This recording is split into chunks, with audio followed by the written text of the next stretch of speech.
Presentation will provide a detailed outline on how to start a nonprofit organization.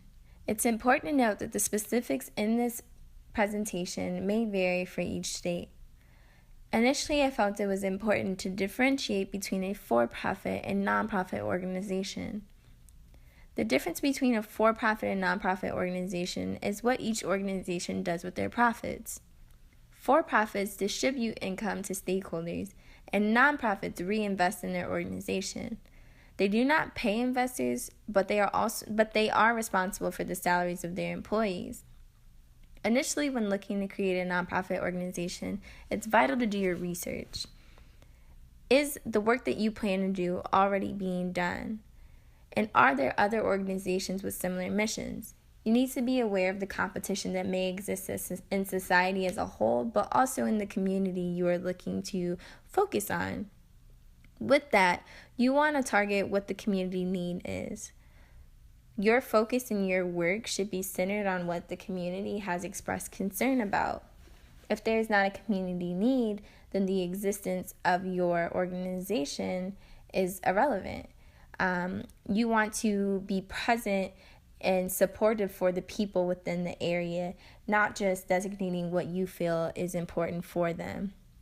With that, creating a name is vital in communicating your organization's identity. You want people to be able to look at your organization's title and be able to get a glimpse into the type of work that you all may be doing and have an understanding for what you all stand for. Checking the state regulation is also something that is important in deciding a name. Designating who you will serve and how you will serve them is something that is key in establishing a nonprofit organization. People want to know how your organization will benefit them, but also what specific group is being targeted. This can be seen in the mission that you will create.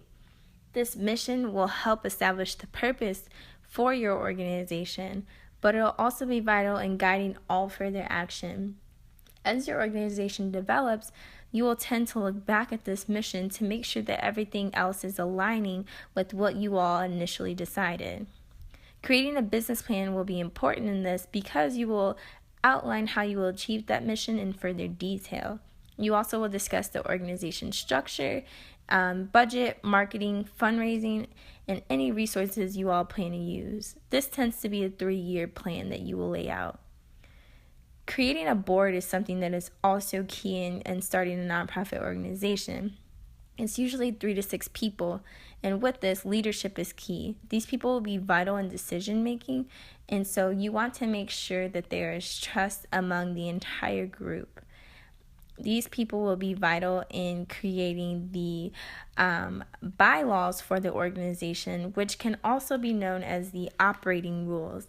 So you all will vote amongst each other for things like hiring decisions, risk management programs, and also any other vital decisions that may arise that will be key in the development of your organization. Deciding a legal structure is something that is very important. You may ask why, but this will determine how a nonprofit is identified. Whether it's a trust, corporation, or association, you want to be sure to look at the pros and cons of each option. Filing incorporation paperwork according to state and 501c3 code is also important. Applying for tax exemption is something that follows. There's often a fee with this, and it can be a lengthy wait for the decision.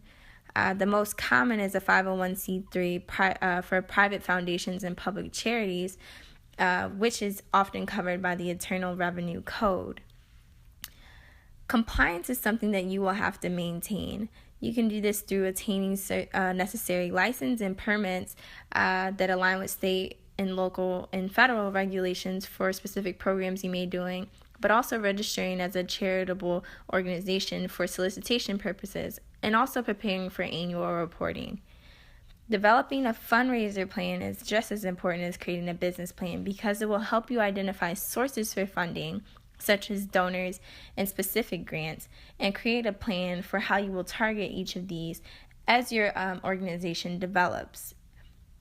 Trusts and foundations specifically offer grants, and it's important to research them before you begin applying. This is vital because these grants often have regulations and manage the use of the money that they do provide for you.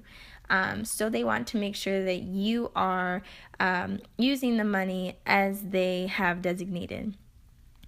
Marketing is something that will be key in providing support, both financially and for your services. You want to focus on the business plan that you laid out because it will provide the budget, resources, and strategies for marketing and other things, of course, within your organization. Outreach is vital in getting the name out. You want to build relationship with the community members, develop rapport amongst donors and community members. Pretty much everyone is vital in establishing trust with. You want your name to be something that is credible. If donors and volunteers are familiar with the name of your organization, they may even reach out to you to provide service.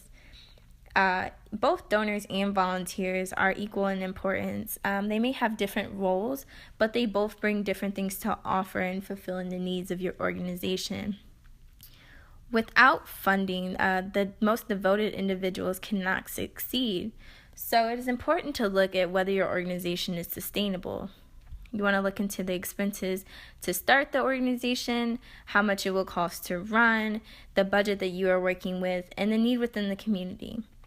You also want to look at whether the mission can be accomplished quickly.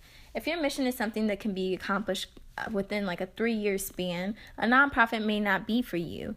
The first 5 years are crucial for survival. You want to make sure that the need is long-term, but also that the resources and funding that you have can last even longer.